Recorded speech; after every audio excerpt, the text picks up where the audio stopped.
Salam, hörmətli tamaşaçılar. 21-ci əsrin Astanasında Azərbaycan sevinç və kədər dolu bir tarixi yaşadı. Azad və müstəqil dövlət olsaq da zaman-zaman Azərbaycan şimala, cənuba, qərbə parçalanmışdı.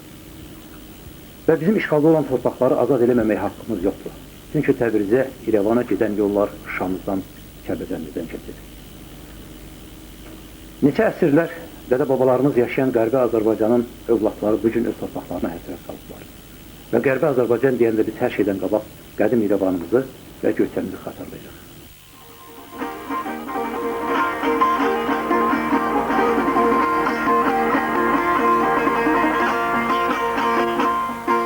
İstədim həsrəti boğum əlimlə, gəlib ayağına düşən Agöyçə. Biçisiz, ülgüsüz keçdi günlərin, səninlə qurtardı nəşə Agöyçə. Qələmin korçalır, ilham qalmayır, məndə hər kişiyə inam qalmayır, səmanda süzməyə mahnam qalmayır, qanadı qırılmış quşam Agöyçə. Səni darda gördüm, alışdım, yandım, özümü kimsəsiz, tək tənha sandım. Mən indi anladım, mən indi qandım, yoxum iş Yunislə qəşən Agöyçə. Bir zarınç xəstəyəm, dökmüm bitibdi, urvatsız bir zaman gəlib yetibdi. Dönəlgə dönüb, idim itibdi, namərd gülləsinə tuşam Agöyçə.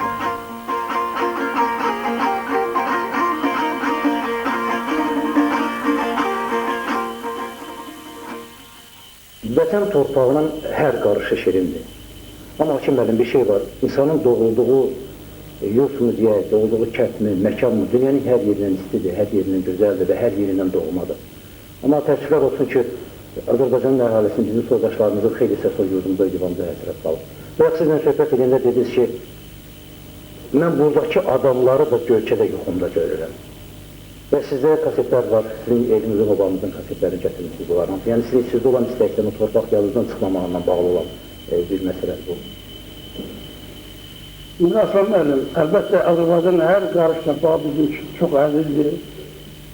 Bunların içində mənim üçün ən əziz olan torpaqlardan biri də Göyçə torpağıdır. Göyçə bizim qədim Türk ellərinin çox qədim bir torpağıdır, zəngin bir torpaqdır. Mən indi yaşayıram da Azərbaycan, amma ruhən mən Göyçədə yaşayıram. Dünyanın arasında oluramsa, harada nə görürəmsə, gecələr yuxumda həmən hadisələri Göyçədə təkrar görürəm. Deməli, Göyçə mənim ruhumda yaşayır. Bu da mənə çox məcbur elədi ki, mən Göyçə haqqında heç bir məlumat olmasa da, mən yollarla Göyçənin kasetlərini bir neçə dəfə çatdırıb gətirdim, bunu təsəlli üçün heç olmasa baxaq görülür nə var. Kasetlər görürsünüz ki, zəngin Göyçə mahalı bir xarabadara çevrilir. Göyçə çox zəngin iqtisadi baxımdan, geoloji baxımdan gözəl bir məkan idi. Lakin ermənilər ona ediblər xarabadar. Cəhənnəmə döndərir. Baxdıq, burada kaset var, içində onların yaşayışı görünür, evləri. Yəni ki, elə bir ki, bunlar, bu torpaq bunlara vətən olan deyil. Bəli, bir faktı da sizə demək istəyirəm ki, Ermənistanda orta təhsil alan hər 100 gəncdən heç olmasa mən hesab edirəm bir 90'ın ali təhsil alır. Bu da bir təbiətin mübarizəsi sayəsində mənə gəldi. Nə idi? Bizdən orada oxuyarkən erməni istiqlasından qurtarmaqdan ötəri bir yol vardı. Yaxşı oxumaq sayəsində gəlib Azərbaycanın ali təhsil məktəblərində qəbul olmaq və bununla da Ermənistandan, ermənilərdən canını xilas edib. Onda ki, mən istəyirəm. Onda da bir şey var da, bu bəlkə də ermənilərin düşürülmüş siyasətidir ki, orada olan ziyalıların, Azərbaycanlıların o gəz kadrını oradan təmizlənməsi. Həm işə qəbul edilmezlər bu arada, həm də cəmaatlar üzrə bir şərət yaratmışlar ki, Ermənistandan çıxsınlar bunlar. Sözsüz ki, Ermənistanda təhsilli, savadlı kadrlara yer yox idi. Sözsüz ki, ona görə də məcbur olundu gənclər gəlib Azərbaycanda və yaxud o vaxtlar Sovetlər Birliyi vaxtında ali təhsil alan tələbələri Rusiyanın müxtəlif şəhərlərinə təyinat göndərirlər. Gedirlər, hara getsin, ancaq Ermənistana qayıtmamaq xatirinə hamı bəziydi, hamı oxuyurdu. Fərdi evlər tikilərkən, orada hər yerdən 2 metr, 3 metr dərinlikdən qəbirlər çıxırdı. Qəbirlərin içində küplər çıxırdı. Görülür, o vaxt insanları ya küpə qoyub, onların için küpün içine sümük çıxırdı. Yenə deyirəm ki, bunlar elmi əsasında tədqiq olmalı, çox təşkil tədqiq olmalıdır. O gözəl yarını, onun haqqında böyük əsərlər yazmaq olardı, böyük tədqiqat aparmaq olardı. Dünyaya deməyə sözümüz olardı ki, bizim belə qədim torpaqlarımız da olub. Bunlar özü, bunlar hamı fakt idi. Bunlarda ufologiya yox idi. Bu faktları biz əldən verdik. Amma bir daha mən sözümün üstüne qaydıram ki, ermənilərdən bizim vətənə vətəndaş olmaq. Bu vətənin qədrini biz bilmişik. Və biz gələcəkdə də mən güman edirəm ki, bizim nəsil qaydacaq olaraq. Ona görə ki, Göyçə bir neçə dəfə ermənilər tərəfindən deportasiya olunublar. Lakin Göyçəllər yenidən qayıdıblar vətənlərinə sahib qaldı. Ona görə ki, erməni oraya durmur, dura bilmir. Onların psixologiyası tamam başqadır. Onlar başqa dövlətlərin təsiri altında daha yaşayış məskənləri axtarırlar. Bunlar gedib Göyçəni qaldırıb orada təzdən yaşayış salası döyürlər.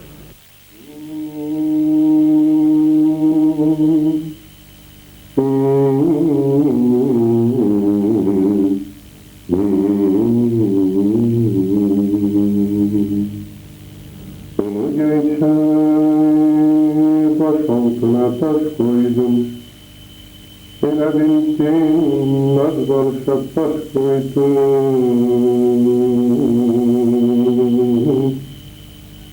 Dağlarında bir yaralı kuş koydum. Yuva yazdım, o kuşların eşkimdir, ayrılığa sana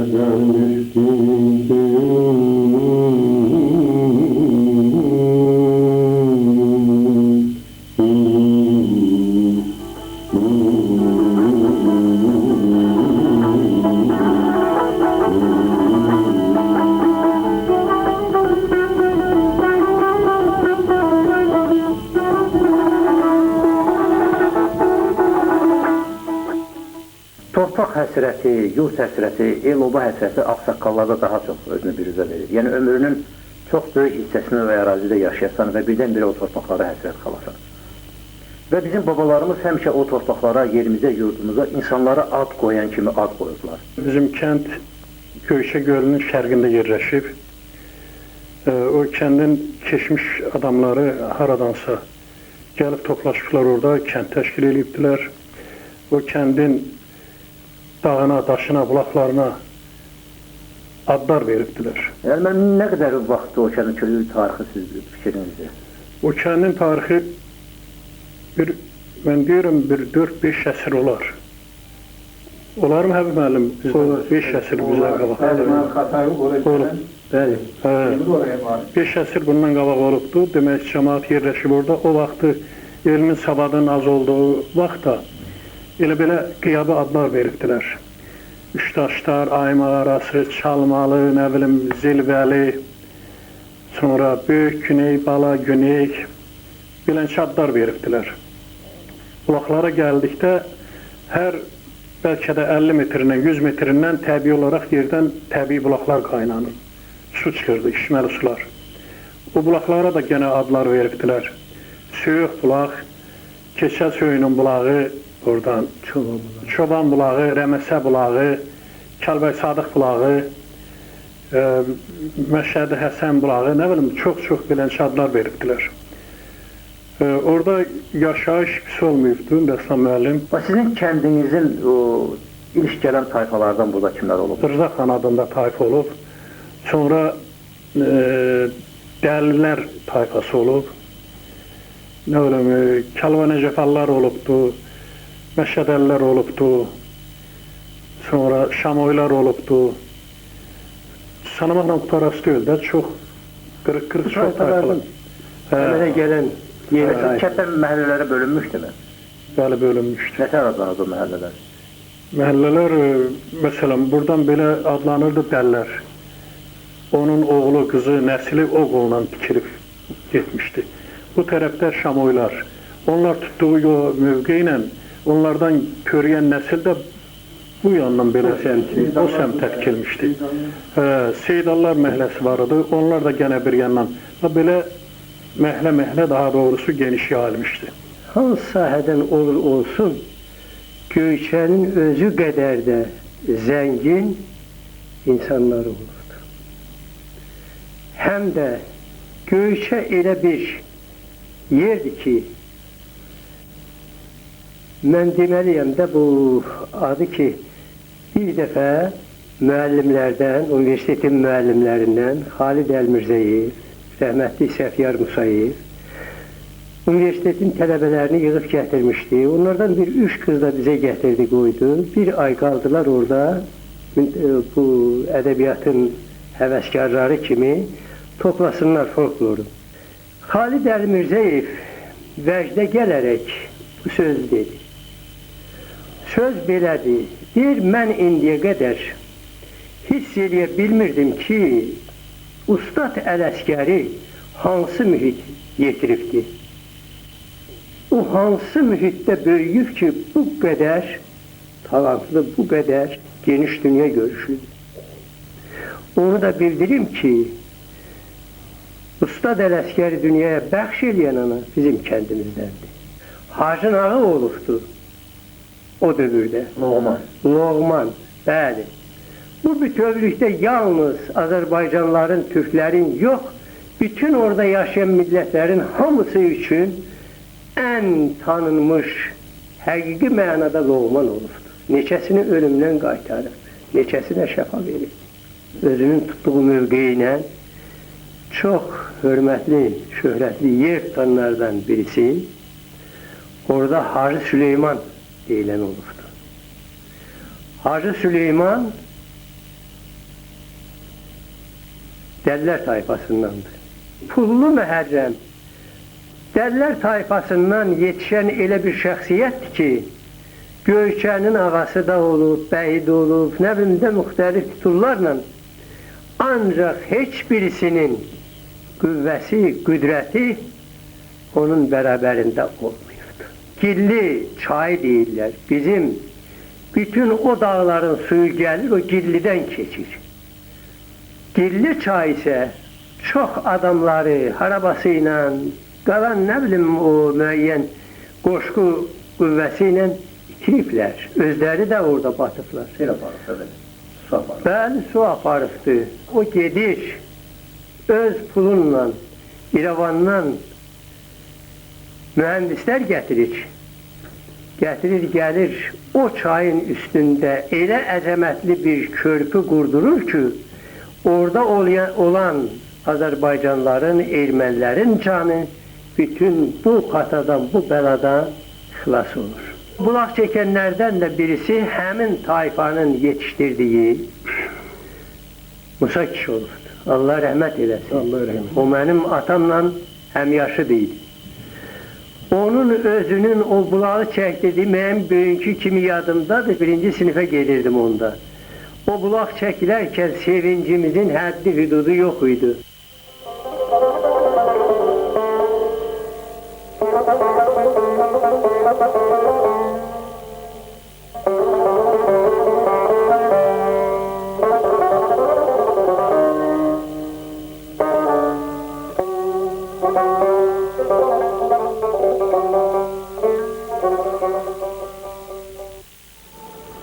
Ömrün göylərində buludan sənəm, elə alışmışam, inanma sönəm.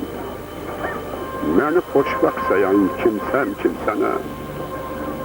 Mən burada qəribəm, yurd orada qərib.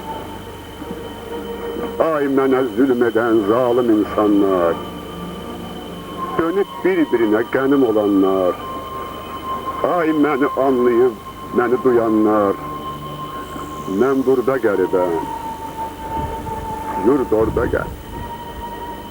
Yurdum başı üstə dinsiz qoymuşam. Döşündə min cığır miniz qoymuşam. Göyçə gölü kimi dəniz qoymuşam. Mən burada qəribəm. Yurd orada qərib.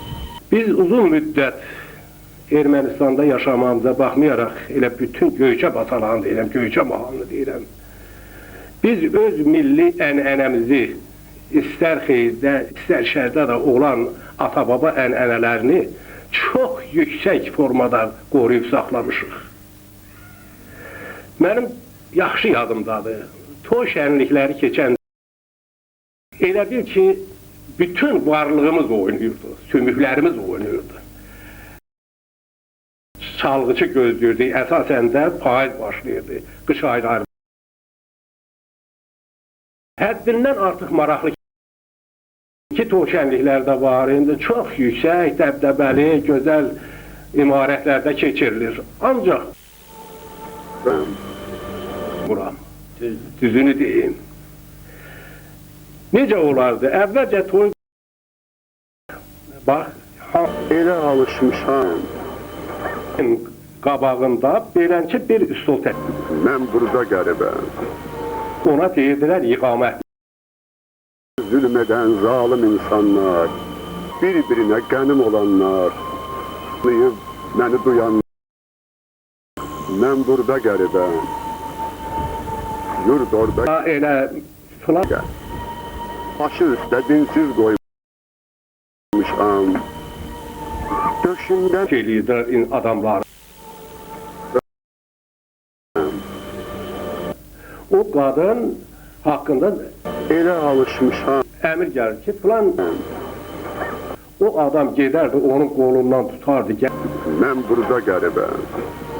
Zülm edən zalim insanlar, bir-birinə qənim olanlar, məni duyan, mən burada qəribəm. Yurd orada Burada əsasən başı üstə dinsiz qoymuşam. özdə uzun məsafədən Döşündə Zərkənd arası. Orada əgər da gəlirdi, öz kəndimizdən də kimin atı var, elə alışmışam. elə Basar keçərin üstündə Mən burada gəlməsi haqqında. qəribəm. Zülm edən zalim Yaxşı, ən gözəl insanlar, bir-birinə qənim olan atası Musa kişi olubdu. Bunun bir bol atı var imiş. Köy. Köyünə də tərliyi qoyarmış, minərmiş üstünə. insanlar, məni duyan. Mən burada qəribəm. O qəti Yurd orada çalmazdı. Həmişə də o qabağa keçən atdı. başı üstə dinsiz Elə ki, müəyyən qoymuşam. mənzilə çatmağa, toya çatmağa, o almanın üstünə. ilə belə atın döşünə vurardı. Abazot nə edirsən? Getdi, ıldırım surəti ilə. Ələskər ocağında analarımız beşik başında layla deyəndə, neçə illər bizim nəfəsimizə həsrət qalan ellərimizdə sağ zorna səsi gələndən sonra Göyçə həsrəti əriyəcək.